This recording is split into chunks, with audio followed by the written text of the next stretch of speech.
descubrimos nos últimos 10 anos que era un ser humano afável, educado, mesmo cariñoso, que nos trataba extraordinariamente ben, que nos adoutrinaba, eso sí, con seriedade, con unha autoritas que ninguén lle negaba, non? Nos congresos, por exemplo, cando collía o micro, pois era o xefe da sala, non? El levaba o control de todo aquilo e imponía a súa autoridade, pero a base do moito que sabía, do que tiña publicado, non? Pero físicamente el era moi peculiar, tiña, bueno, un xenio moi vivo cando algo incomodaba, non? Unha mirada durísima. Pero despois, cando falaba, como recordamos todos cando os que asistimos ás súas palestras, e mesmo non facía falta ir ás palestras, cando estábamos sentados con el nun café, el erguía as maus para arriba, que é un aceno que el mesmo recoñecía que imitaba o de Castelao, a quen, por quen tiña unha enorme admiración e a quen dedicou maravillosos estudos, igual que a Rosalía, non? E despois tiña algo no carácter, ademais, que imprimía unha liturxia especial ao falar, porque tiña uns longuísimos silencios circunspectos, quedábase calado. Ou o que facía coas maus, que andaba sacando os óculos, volvía a poñer os óculos, sacaba o reloxo que tiña no xaleque, volvía a poñelo, tiña unha maneira moi especial de entrecruzar as maus, de falar, de chamar a atención. É dicir, el oficiaba como un orador realmente procedente dos tempos da República. Se falaba de partidos políticos e non sei que, e dixo, non, eu só tive un partido, fun do Partido Galeguista. E sempre serei do Partido Galeguista, non serei de ningún outro partido. Por sempre, teña esa convicción. Don Ricardo, nesa chegada a Lugo, no ano 1950, pois viña de onde viña de perder unha guerra, fora un teniente do Exército da República, estuvera 2 anos no cárter en Xaén, estuvera represaliado en Ferrol, tiña que presentarse á policía, e foi axudado claramente pola familia de Antón de Marcos, que favoreceu a moitos galeguistas, non? E foi acollido en Cingoi. Cingoi estaba protegido. Hai un señor en Lugo que me chama, que se chama Antonio Fernández, non sei que me quere, el lle contaba a Fernández del Riego que o estaba pasando moi mal, casi non tiña para darlle de comer as fillas, entonces, claro, el necesitaba urgentemente un traballo. Claro, mi padre que pasaba? El, enseñanza pública franquista, enseñanza privada religiosa, e el, como non comulgaba ni con unha cousa ni con outra, entonces el tiña o seu propio proxecto, porque era un hombre con gran sentido común, e nos anos 50 creou Fingoi. Entón, claro, ahora había que buscar un director.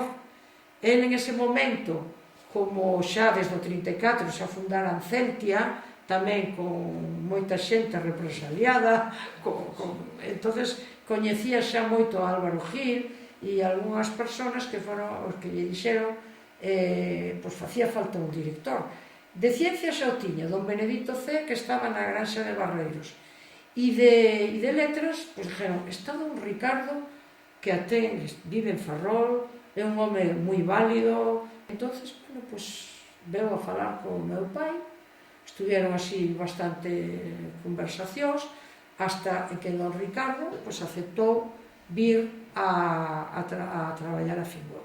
Entón, don Ricardo, claro, ao principio non podía figurar como director, e eu creo que hasta que se marchou non figuraba como director, sino como conselleiro delegado. Isto era unha empresa, entonces, bueno, pues, como eso sí podía estar. E así estuvo moito tempo. O meu pai, pois sí, foi un pouco salvador, traendo aquí, que a pesar de estar amargado e que parecía que, bueno, como que si non era agradecido ao meu pai, pois non é certo, porque el lle tiña, o estimaba moito, o valoraba moito a lucidez que el tiña para facer proxectos tan innovadores, non só a nivel das empresas que facía, que sempre eran empresas en torno ao desenvolvemento de Galicia, sino as empresas culturais e educativas, que, bueno, a Granxa de Barreiros, a Escola de Barreiros, os cursillos agropecuarios, fixéronse moitísimas cousas, non? Entonces, eu sei que cando meu pai morreu, no no ano 71, que foi o ano que entrei, un mes e medio antes, don Ricardo dixo, había persoas que non deberían de morrer nunca, non? E, o sea, que choraba, estaba ali moi compungido, non? Don Ricardo foi un gran mestre, un pouco desclasado, porque estaba en un sitio onde non tiña que estar, estaba por razóns que todos coñecemos, fundamentalmente políticas, e era casi un catedrático de universidade enseñando a uns cativos que tiñan eso, 5, 6, hasta 13, 14 anos, non? Que foi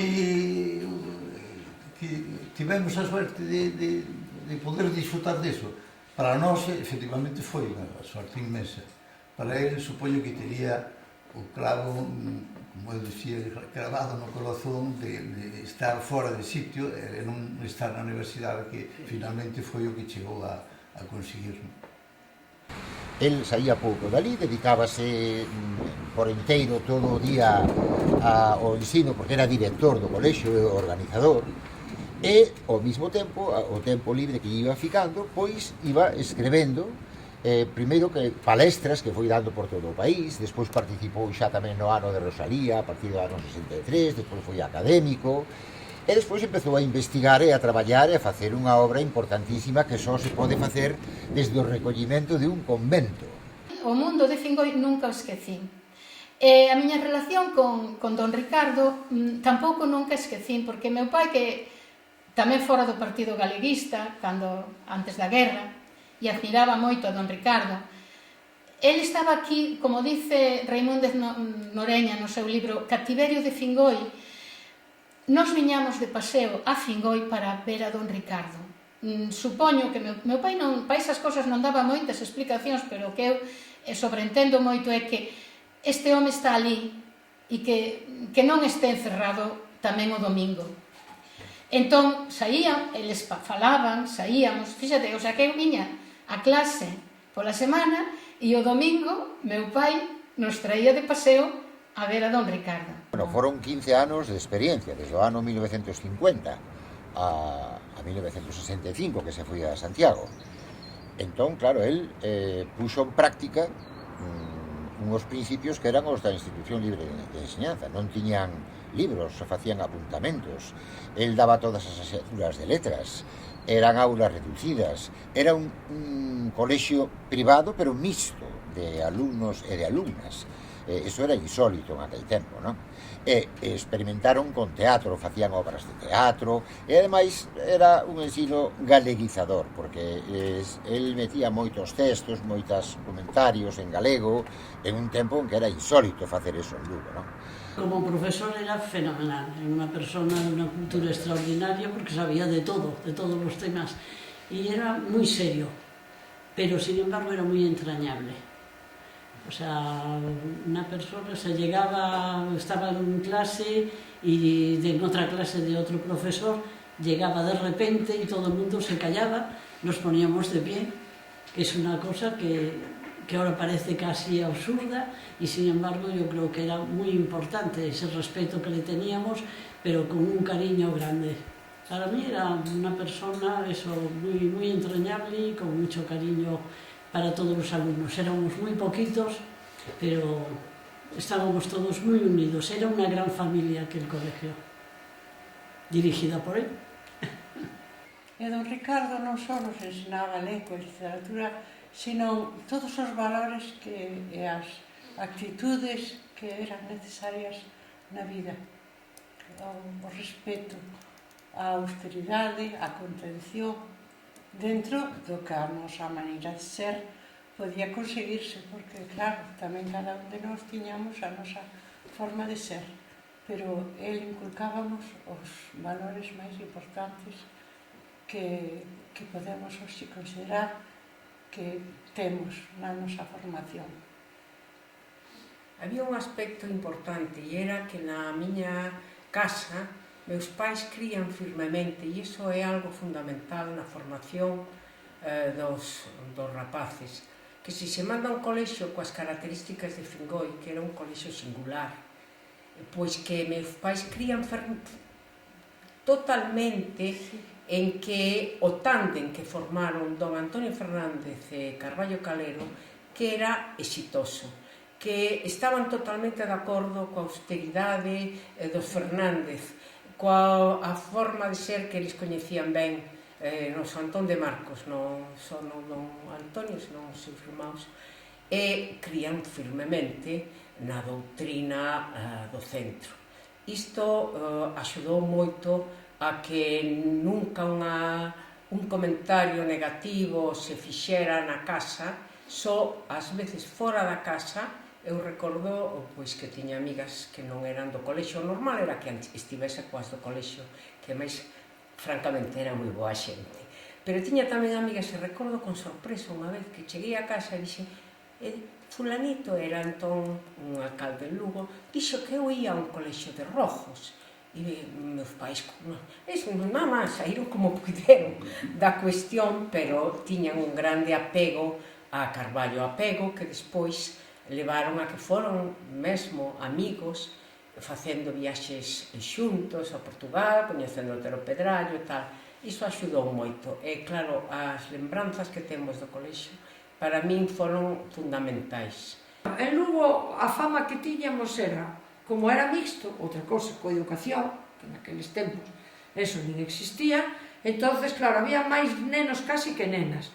E as nenas decían que nos facíamos moi brutas. Entonces mandaban, moita xente mandaba os nenos a Ficoi e as nenas a compañía de María, para que non se embruteceran. El era un erudito, sabía de todo, e entonces un profesor, un mestre, pois ten que integrar distintos conceptos, distintas ideas, todo o que se che ocurra, pero a xente ten moito medo a lanzarse, e entón se sujeta a unha historia e dai non sabe. O importantísimo tamén en Fingoi, con Carballo, e bueno, a través de meu pai que foi o fundador, nunca quiso que aquí houbera un único libro de texto, non había libros de texto, entonces, bueno, pues collemos apuntes, cansábanos a man de tantos apuntes que tiñamos que coller, enchíamos libretas e libretas. Entonces, claro, eso era moi bo, porque cando chegamos á universidade non tiñamos ningún problema. Lembro que unha das cousas que máis me gustaba, aparte de bailar a muñeira, de cantar, de aprender a facer a pandeirada como me enseñou Xiña, era a horta. Chamábamos as parcelas. Estaban no fondo do patio. Entón, os que éramos máis pequenos, tiñamos que ir con unha maior, con outro maior, que era a que levaba a parcela. Entón, pois, quitábamos as malas ervas, facíamos o que a maior nos decía. Que eso, fixaimos que cousa máis moderna de cohesión social e de cohesión de persoas, da xente, porque te fai crear uns vínculos que nunca desaparecen. Tiña para mí unha cualidade enorme, que era que nós aprendíamos con el por ósmose. Aprendíamos polo contacto cotidiano de todo aquelas vivencias que tiñamos día a día, que tiñamos no ensino, no comedor, no recreo. Era moi rígido, estricto na súa disciplina como director do colegio e como profesor. E recordo que lle tiñamos, aparte de respeto, incluso creo que certo medo, éramos uns cativos moi novos, de 12 anos, 13 anos, que non son os anos de hoxe. De todas maneiras, co tempo, o que si recordas é que o moito que te enseñou é o moito que hai que agradecer. A súa forma de ser, que inspiraba a sensación do mestre perfecto, que había que ter un respeto, que había que seguir unhas normas, que xa digo, non eran as mellor normas escritas, pero que había que seguir dunha forma rígida. E que iso, bueno, no fondo, penso que hai unha certa edad que ter esas normas e ter respeto e tal, tamén se foi perdendo, pero que non é malo.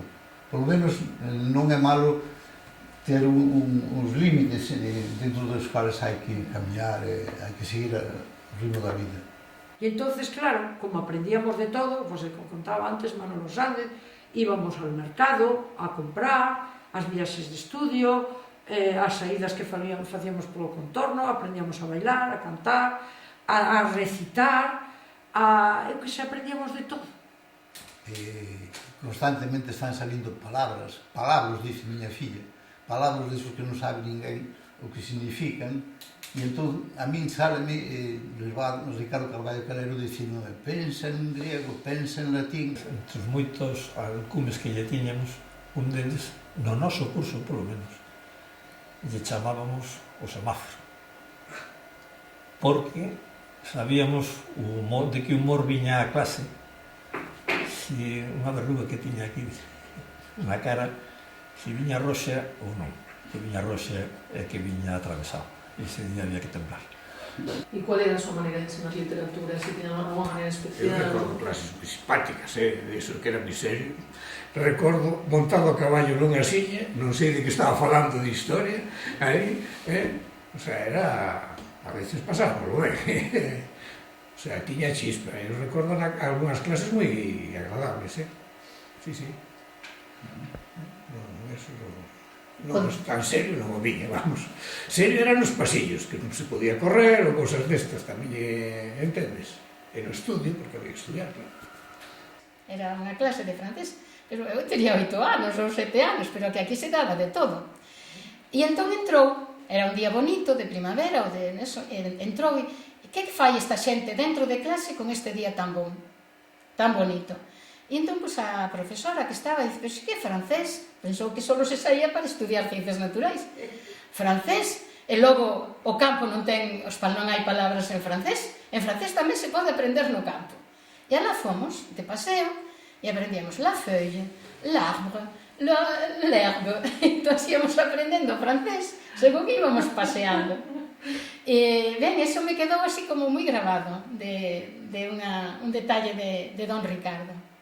Cantábase en clase, recordo cando se cantaba a canción que cantaba el de Que me deran lobeira, pois se emocionaba Carballo Calero, con esa canción emocionaba, saltaban as lágrimas casi. Toda a miña vida tivemos unha grande relación con el, non só no colexio, os anos que estivemos aquí, ese lapsus do preu, que para min non foi positivo no instituto, logo na universidade tamén. Un día contei as asignaturas que cursara con el e entre a licenciatura que fixemos xuntas a miña irmá e eu de románicas hispánicas, e logo eu fixen a de galego-portugués, non sei se me saían 10 asignaturas. Por certo, en ninguna máis nota dun 7,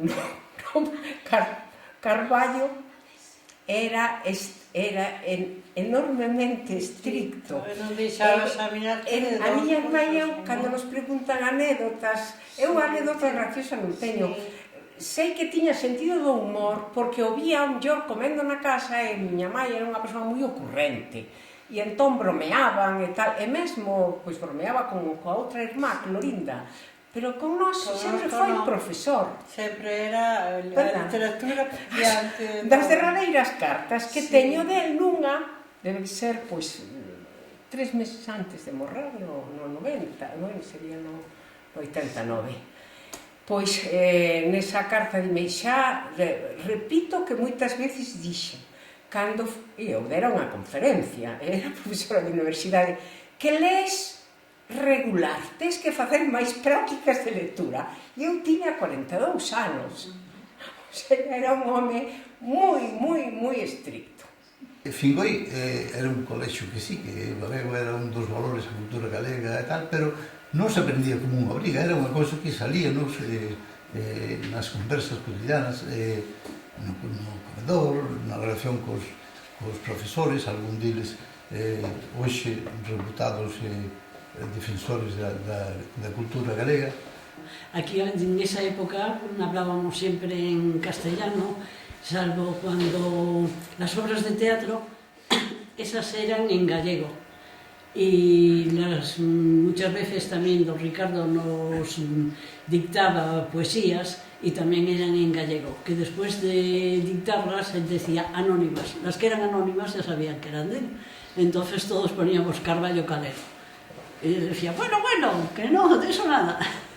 Pero bueno, sí, era así. Nunca tivemos a conciencia de que o galego estuviera prohibido en Figoi. Falamos castelán porque era o idioma que se falaba na casa, bueno, por lo menos na miña casa, na sociedade en que eu me desenvolvía. Pero en Figoi aprendíase en galego, fixemos moitas obras de teatro en galego, líamos en galego, e o galego foi nos transmitido porque, como dixen antes, casi por osmos, e sin darnos de conta. Non tiñamos que estudiar uns textos en galego ou facer algo en galego obrigatoriamente. A mí, particularmente, enseñoume a amalo o teatro. Eu sempre fui un enamorado do teatro e disfrutei del en adiante, cando salín do colegio, sobre todo cando estaba en Madrid, que podía ir ao teatro máis que aquí non se pode ir, pero non me perdí eso yo debo el. Eu representei unha moi singular. É unha obra que é de teatro xaponés.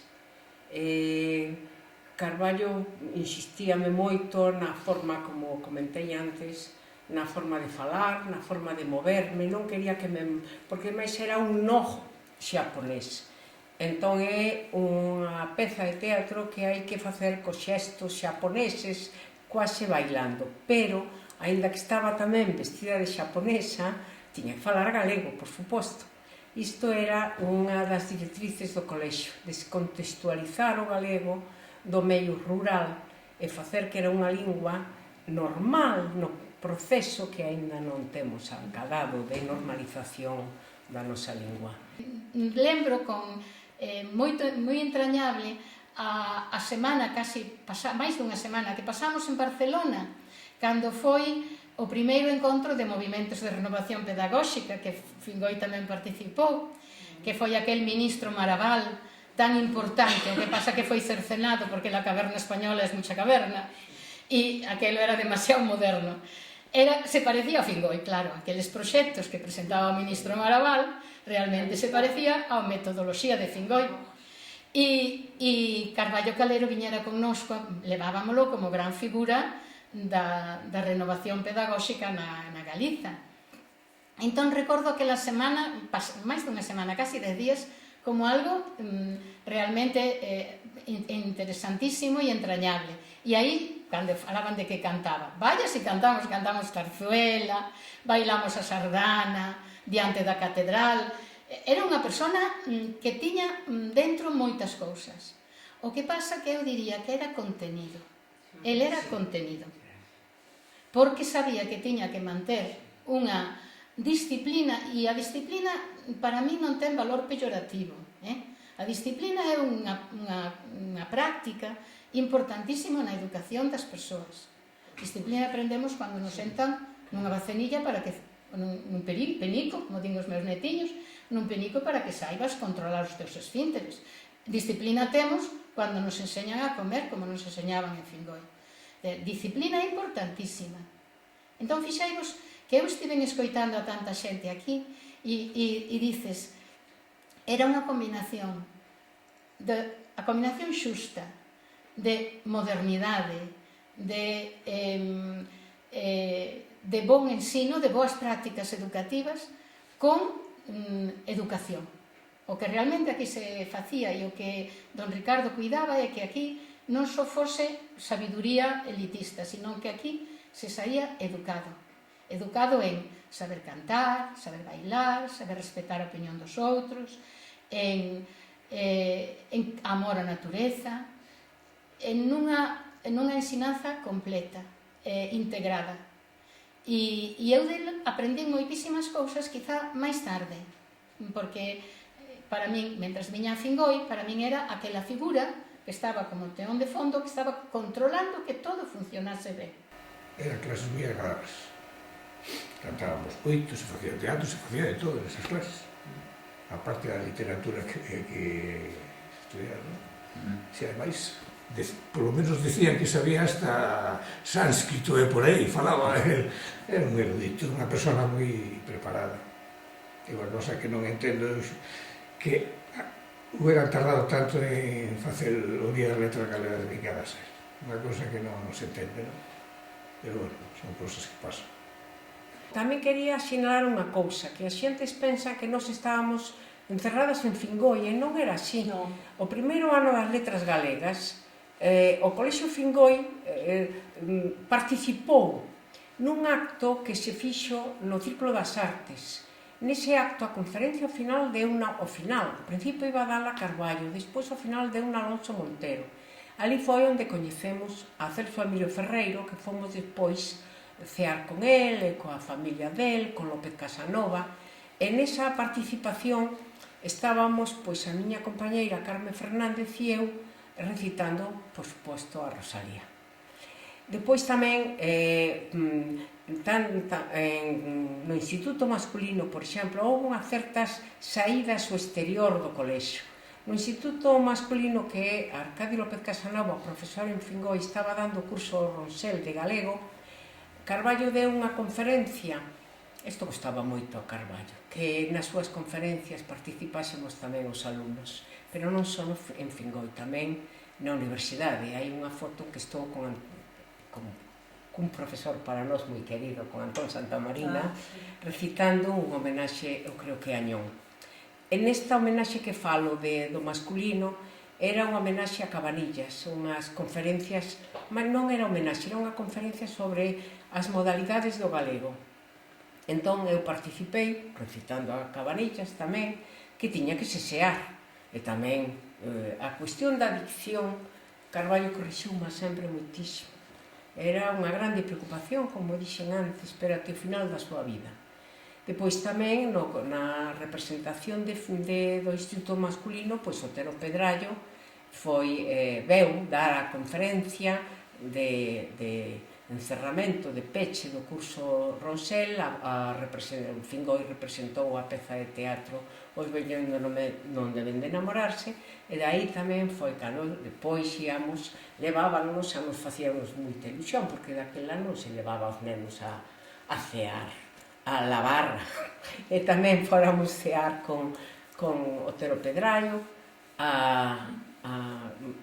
con Carballo, con todos, en fin, que Fingoi non estaba pechado en si mesmo, tamén se proxectaba, e Carballo proxectaba, porque hai unha cousa que quero sinalar da época de Carballo en Fingoi. Foi a época que non, eu li en algún estudo de como se a súa época dourada fora na universidade, non. A época en que Carballo fixo todo ese labor filolóxico, de ensaio académico de alta calidade, foi feito estando ele en Fingoi. Esta é a tese auténtica de don Ricardo Carballo Calero, que foi lida en Madrid no ano 1962, se non recordo mal, que se titulaba originalmente Aportaciones fundamentales a la literatura gallega contemporánea, tesis doctoral. Despois, cando se publicou, só apareceu como Aportaciones a la literatura gallega. E aí pareceulle moi mal, porque dice, non se dan conta que o de fundamentais non é porque escriba Carballo Calero, sino porque de quen se fala. As aportacións son de Rosalía, Curros, Pondal, Castelao, Otero Pedrallo, etc. Digo, Ricardo, pero é que usted cando fala de Rosalía investiga ali na Casa de Santiago, hasta fala da cociña, do corredor, de non sei que, o mellor non había que meterse en tantas cousas. El decía, non, sobre Rosalía todo o que se diga é pouco, porque eso é, el non sabía que Rosalía iba a ser o nome de unha estrela tamén do firmamento, non? Pero para el xa era entón unha estrela. El sí que comentaba cousas, aparte de que, digamos que houve congresos de Rosalía, que el ten estudos rosalianos, que ten publicacións sobre Rosalía extraordinarias, ten unhas leituras profundísimas de Rosalía, ou unhas edicións sinxelas, porque hai unha edición, por exemplo, do ano 72 de Cántares Galegos que nunca foi superada. Claro, el como historiador e como comentarista literario era moito bon. Claro, non superado despois por ninguén.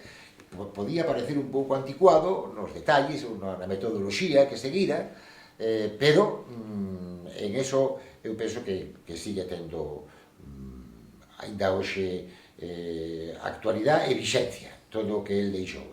Para min era unha persona rigurosa, e rigurosa no máis amplio sentido da palabra, porque era rigurosa no seu cometido e riguroso cando escribía algo, cando facía un traballo. Agora digo que en paralelismo con Díaz Pardo, é dicir, as persoas dedicadas a Galiza, a entrega que el tivo ao rigor profesional, ao seu rigor tamén de persoa galega, de galego. Sempre lle chamei Don Ricardo e lle chamaba de tú, e se ría comigo moito.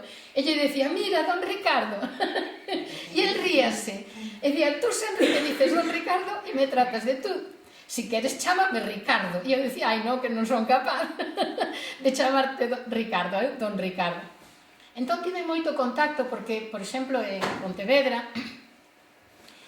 organizamos clases de galego cando se empezou así a poder un pouquiño, amigos da cultura, e a primeira persoa que veu xenerosamente arriscando todo, pois foi Don Ricardo. Mira, el na época final en Santiago, facendo moitas incursións, como dixen antes, a moitos liceos, a dar moitas palestras, en moitos locales. Eu recordo estar con ele en Sargadelos, por exemplo, ou en Viveiro, ou en outros lugares. El estaba feliz cando estaba rodeado por xente da súa corda, por así entenderlo, non? Da xente que entendía a súa visión reintegracionista, que comprendía a súa mensaxe lingüística, que fora evoluindo ao largo da súa vida, pero sempre achegándose progresivamente ao portugués. Desde a primeira época da revista Non, xa, pero efectivamente, el estaba feliz cando estaba, por así dicelo, entre os seus. El sabía bastante ben en quen confiar. Con esa xente encontrábase feliz. Falaba moito. Esplayábase, era comunicativo, cariñoso. Pero tamén ten dito, eso teño dito ademais en algunha entrevista televisiva, que se sentía perseguido por ser heterodoxo, que se sentía silenciado. Sí, eso producía unha certa tristeza, aínda que falaba diso con unha ética bastante elevada, con un sentido así un pouco de escepticismo da vida. Sin embargo, creo que na última época, unha proba diso é como se dedicou a publicar toda a súa obra completa, escrita xa en reintegrado, para que ficase así, indicando, esta é a miña derradeira vontade. Quero que o galego se escreva así e que a miña obra fique así. Pertencín ao Departamento de Galego durante os anos que fixen o doutoramento, 3 anos, dependendo del, dando clase de lingua española en románicas aquí no Colexio Universitario. Despois fixen a tese de doutoramento, fui unha alumna outra vez del, e despois a docencia miña variou, porque eu xa unha vez que estaba no que hoxe é Facultade de Formación de Profesorado, fui profesora de didáctica, pero antes fui dei galego. Por certo, das primeiras veces que se deu galego na Galiza era Carballo o primeiro, e despois as axudantes nas escolas de maxisterio, cando a Lei de Educación falaba daquelas linguas vernáculas.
hai xente que dice que houve 3 Carballos, non? O de antes da guerra, despois da guerra e o da última época. Carballo houve só un, que foi evoluindo prudentemente. Claro, a primeira represión, ele era republicano, era galeguista. Naturalmente, na época franquista e falanxista, despois da guerra, foi tremendamente represaliado, silenciado e demais, non? Pero na segunda época, a partir sobre todo do ano 63, que el xa fai o ingreso na Academia, na Real Academia Galega, que empeza a estudiar sobre Rosalía, os de Galaxia e os galeguistas superviventes da guerra deronse conta de que tiñan a persoa ideal para facer estudos de literatura e de lingua. Na última época da súa vida, última, a partir do ano 80, 85 para diante, que ele xa ten manifestamente a súa idea exposta, é cando se viu apartado pola oficialidade galega, pero non antes, Foi cando realmente ele xa puxo as cartas de riba da mesa e as ensinou, e dixo, non, señores, o meu xogo é este. A donde eu quero chegar, elevar o meu país, é aquí. Por tanto, esa idea de que o galego algún día se vai a escrever exactamente igual que o portugués. Eu non sei cando vai ser eso, pero algún día vai ser. Entón, ese día triunfarán por completo as ideas que manifestou don Ricardo Carballo Calero. Hai un certo culto a don Ricardo, en ese sentido, e que o admiramos moito, e que foi un ser totalmente excepcional.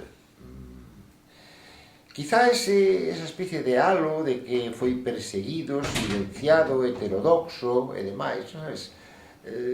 Pois tamén axuda. Foi unha perseguición en donde eu tiño dito bastantes veces que non dúcias, sino centos e millares de galegos moi destacados en todos os ámbitos foron silenciados polo feito de ser integracionistas. Non se lles publicou a obra. Eu penso que debe de haber moitas obras nas gavetas aínda, que se escribiron, que non se publicaron, que non se admitiron, e algún día irán aparecendo. Porque houbo que, en todos estes 30 longos anos que pasaron, houbo que guardar silencio.